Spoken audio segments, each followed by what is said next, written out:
世界上有2样东西仍然让我保持着婴孩般的新奇感。第一样东西是海，我的家乡武汉不缺江河湖，只是唯独缺了海。第二样东西是雪，虽然武汉不是一座完全看不见雪的城市，但武汉的降雪量比较少，积雪也只在城市停留寥寥2-3日。北海道这个齐聚2个要素的地方，似乎成为了我完美的目的地。可在真正踏上北海道这片土地之前，我也没想到在北海道只停留3天2夜，会成为我这次旅途最后悔的一个决定。出发之前，我把行李箱存在了东京，准备做一次字面意义上的背包客，轻装上阵。我只带了换洗衣物、摄影器材、证件、现金、水杯和充电设备。为了能愉快地玩雪，还带了一副手套和一条备用裤子。所有这些东西都被塞进了这个背包里。这款 Nile Smart 家的 Urban U5 背包我用了很久，我觉得它简直是为这一天而生的。容量大，隔层也多，功能分区清晰，还有一个专门加厚减震的数码仓，甚至可以同时塞下我16寸的游戏本和我的 iPad Air。最重要的是，它在保留了大容量、功能齐全的同时，还非常好看。我个人不太喜欢背着一个臃肿的棺材包出去旅行，它背起来也非常贴背。如果没有特别重的东西，长期背包行走也不会很累，很适合这种2到3天的短途旅行。落地札幌之后，我发觉我转车搭车已经熟练多了，可以说已经完全适应了日本的交通系统。入住的札幌金坂酒店有公共汤池，前台会发放泡汤的注意事项，我立马去泡了个爽。札幌作为北海道的首府，比我想象里要安静很多。除了博野站附近的城市中心地段以外，札幌的其他部分显得规整而安静。冷冽的空气和薄薄的积雪，勾勒出了我对北海道的第一印象。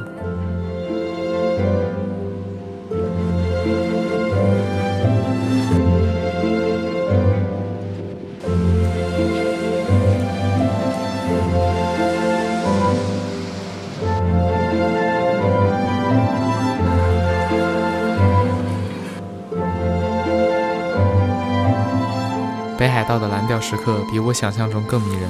临近晚上，札幌才被添上色彩，博野的霓虹灯为这座白色的城市注入了新的生机，俨然一座冰天雪地里的热岛。这里的有轨电车涂装甚至是雪初音。博野还是挺繁华挺好逛的，个人感觉比李小璐商店街商品种类更多样，更值得一逛。我在这里的 Tower Records 找到了札幌知名爵士钢琴家福居良的 CD， 这一整张都很好听，而且只要880日元直接拿下。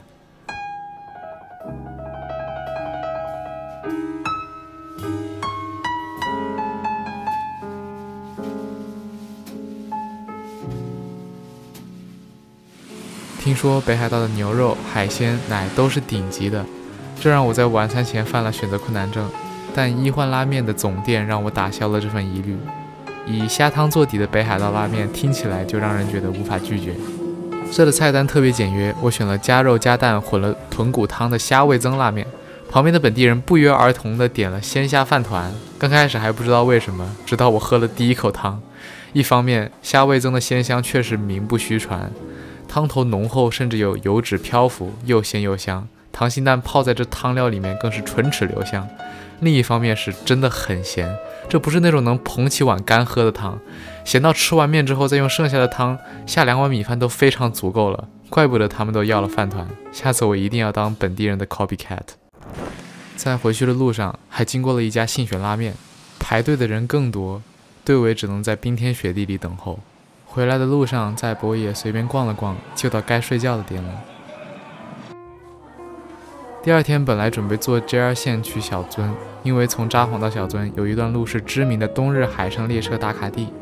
结果第二天我到 JR 站人傻了，全都是慕名而来的游客，耳边甚至没几句日语，一看就要等好几班才能到我，而且非指定席车厢上肯定人挤人，这会让这个海景列车失去所有的意义。我决定立马出站找周边能去小樽的大巴站，先把人运过去再说。我的旅行哲学就是，当一个举世闻名的旅游打卡地需要占用1个小时以上的等待时间时，如果不是对自己来说非去不可的地方，不如把这个时间花在别的地方。相信我，这肯定会给你带来意外收获。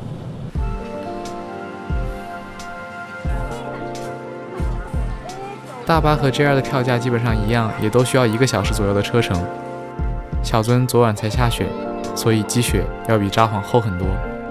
从小樽站一路向我的酒店走去，可以看见很多游客在玩雪。他们看见雪的神情和我一样新奇，也许他们都来自世界上某个很少下大雪的地方。小樽以运河和玻璃制品而闻名，尤其是那条古老的运河，基本上和北海道拓荒的历史同龄。在这里可以买游船的船票。我在街边随便找了一家海鲜饭，在渔业发达的地方吃海鲜饭的好处就是食材非常新鲜，这里有些菜品的原材料甚至是当日从海港运来的。我点了加大的海鲜饭，金枪鱼肉泥和各类刺身本就是我的心头好，新鲜的海鲜配上酸酸的醋饭，让我吃得不知天地为何物了。坐大巴去天狗山之后，映入眼帘的是意料之中的人山人海，基本上全是冲着索道来的。但是整个天狗山索道好像就只有2节车厢，排队不知要等到猴年马月。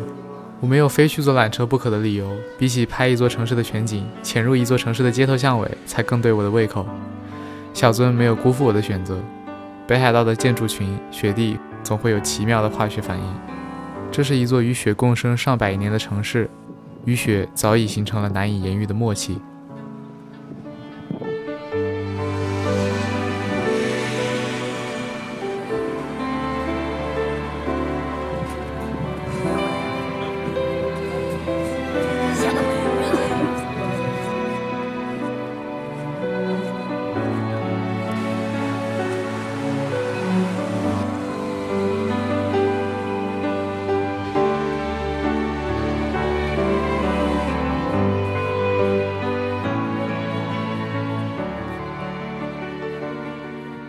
走着走着，我第一次在这趟旅途中感到了孤独，语言的缺失让我感到不适。我开始想念和朋友旅游时漫无目的的散步、聊天的感觉。好巧不巧，我订酒店的时候用单人间的价格捡到了一间3人间。登记的时候，前台用疑惑的语气比出一根手指，问我 just one 的样子，让我的孤独显得更加扎眼。在酒店刚好刷到一个日本吃播博主的新视频，是我喜欢的餐厅，直接前往。这家店的炸鸡外表酥脆，虽然酥皮下的肉比较柴，但丰富的肉汁弥补了这一点。炸鸡配上一碗鸡汤面，让我整个人都暖和了起来。小樽的纪念品商店非常值得一逛，你可以在这儿买到几乎所有北海道的食品特产。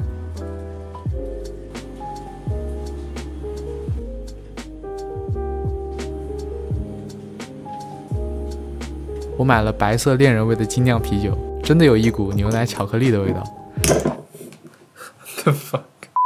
至此，小樽一日游也算是完满结束。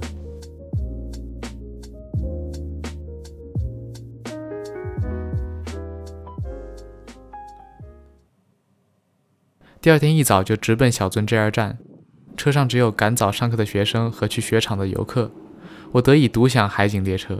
看吧，旅途中不必过度纠结于一些计划，惊喜的体验会在你意想不到的时候自己找到你。返程的机票订在下午，时间还很充裕，光看窗外的海滨不是很过瘾，索性在昭里站下车走了一会儿。这里没有任何旅游开发的痕迹，只是一座狭长的沿海小镇。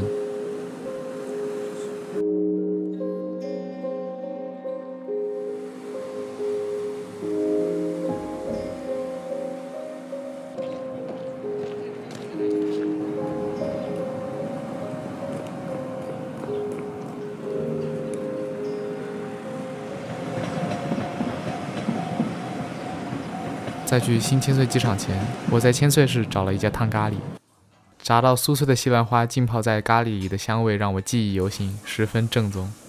我的北海道之旅在这座小城里画上了仓促的句号，当时心里十分后悔没有多留几天，或许这都是给我下次的到来留的影子吧。是不是不够尽兴？我也这么觉得，那干脆把下一期的内容也一起做了吧。返回东京的路上，我有一种前所未有的疲惫感，好像这几天的劳累在这一瞬间全部都涌了上来。我的旅游习惯一点都不松弛，我每天都四处奔波，忙着喂饱我的胃、我的心和我的镜头。一天走2万步是家常便饭。回市区时还坐错了车，多花了快1个小时。在末班车前2分钟到换乘的地铁站时，又发现围巾落上一节车上了。下车之后几乎已经没有营业的公共交通了，去拿放在我朋友家的行李箱肯定就来不及了。我绝望地在车厢里给我朋友发消息，结果，这位靠谱的成年女性拎着我的行李箱，直接出现在了我的酒店门口。我这辈子第一次感觉到这么具象的救赎感，请把伟大打在公屏上，致敬东京传奇留子羽琪女士。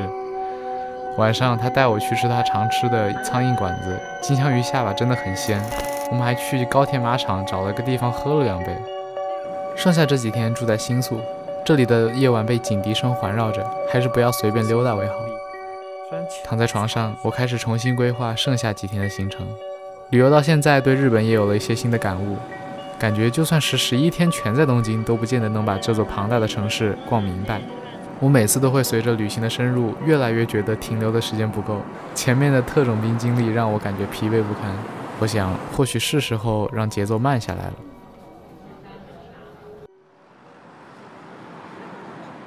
一觉睡到中午，去吃一家种草了很久、隐匿在一个商业体负1楼的鳗鱼饭。酱汁包裹微微烤糊的表皮下是鲜嫩白净的鳗鱼肉，不夸张地说，这是我这几天吃的最尽兴的一顿。今天只想漫无目的的闲逛，想到朋友帮了我这么多，我也想顺便帮他办点事。他兼职的地方需要一台相机来拍摄活动，而我恰好懂点摄影。北村相机新宿店，这里的商品分类做得赏心悦目，胶片相机、数码相机按照新旧程度排布在不同的楼层，但不要指望用低价捡漏。这里的二手相机甚至比国内市场平均价要贵一些，品相也比较一般，但胜在有售后，数量大，种类多。我帮朋友买的相机也是找了个品相不错的，在算过免税之后才有一些性价比的。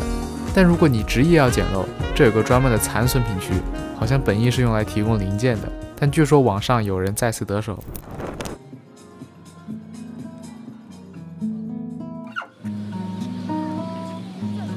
不知道要做什么的时候，最适合去的地方也许就是公园了。穿过代代木公园的鸟居，一种什么都不准多想的氛围瞬间笼罩了我。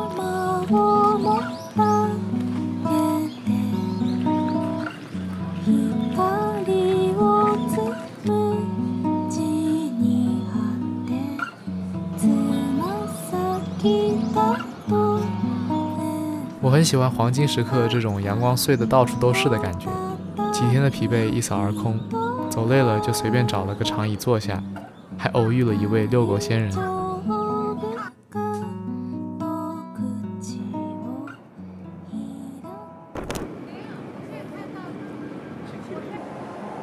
做一个毫无计划的人并不可怕，可怕的是做一个想一出是一出，而且还没计划的人。不知道脑子哪根筋抽了，看了一眼富士山的能见度，发现明天全天10分，一拍脑门就去酒店附近的新宿巴士站买富士山的票。我的运气和我的恶习倒是配合得挺好，居然还有当天往返的票。于是，在巴士上眼睛一睁一闭，我们就到河口湖站了。在巴士站附近的一家拉面店里解决了午饭，味道还蛮不错的。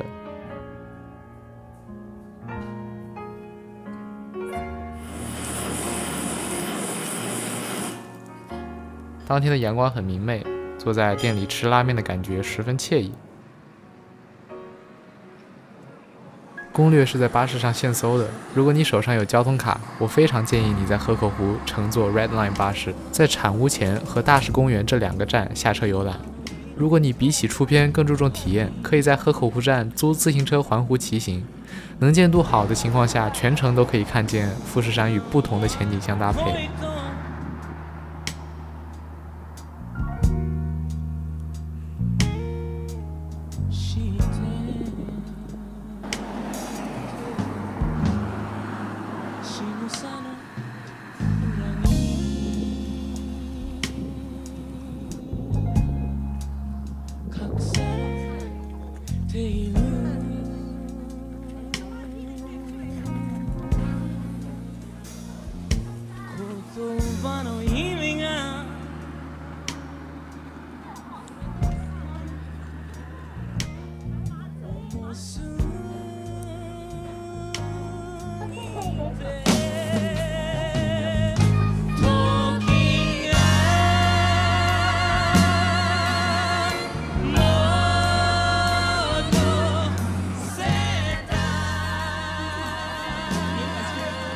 在漫无边际的蓝色下，大巴启程返回新宿。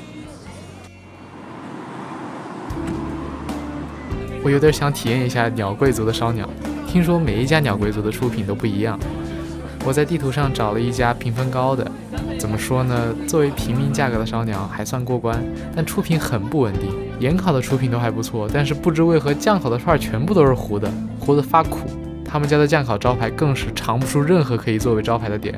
我建议不要来鸟贵族开盲盒了，去找一家口碑好一点的、出品稳定一点的地方去体验烧鸟为好。出于好奇，我还是去歌舞伎町一番街转了转，感觉像一个红灯区版的江汉路。不知道有没有武汉人来懂一下。这里的人们装扮都各具特色，风格鲜明，明显比东京其他地方热闹不少。满地的垃圾和烟头，也确实有一排拉客的。在这逛的时候感觉十分熟悉，感觉在 P5和如龙里走过很多次了。这还有好几台印着如龙的自动贩卖机。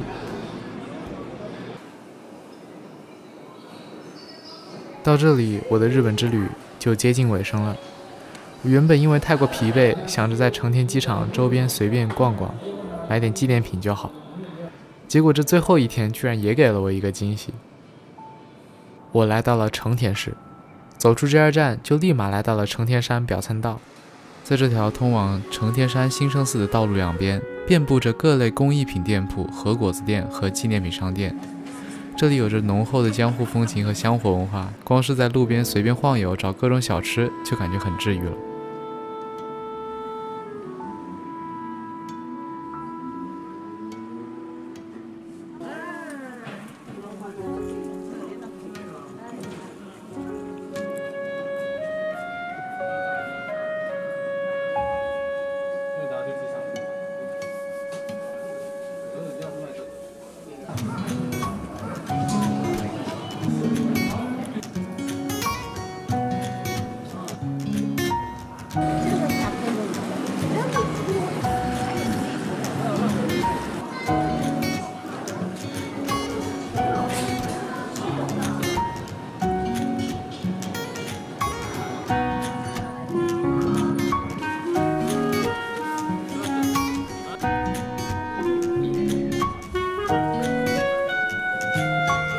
走累了就去路边的奶茶店买杯热奶茶坐着，还遇到一个主动让我拍他家小狗的当地居民。请慢慢进行，还是老北京。走路的时候禁止玩人机。我跟着几只野猫的踪迹到了寺庙附近，好像它们都是一个老奶奶在这喂养的。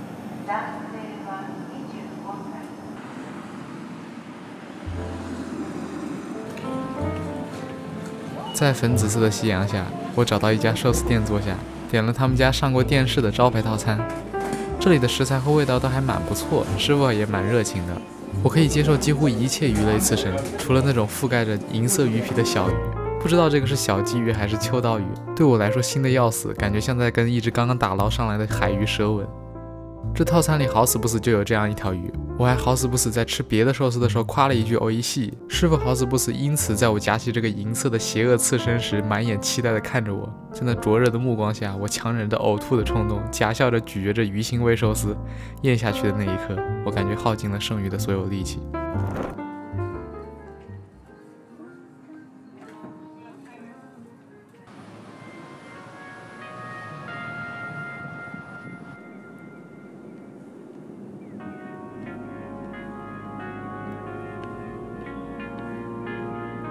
在成田市的暮色里，我的日本之行算是完满结束了。有些感慨，日本的自然旅游资源其实不见得有多好多丰富，但实在是开发的太透彻了，而且和文化产业的结合实在是太好了。很多城市都有自己的图腾、特产，或者是闻名于不同文化圈的打卡地。一些小城市也会因为诸多原因在旅游业上打翻身仗。我终于实现了多年以来的梦想，也非常荣幸我能把这份喜悦分享给这么多观众。好了，这里是新人 UP 主乐色狗，感谢您收看本期视频。如果你想看到我更多的旅游与生活记录，敬请关注我的频道，我保证接下来会带你们体验更美妙的旅程。我们下期再见，这个下一期应该不会让你们等这么久了。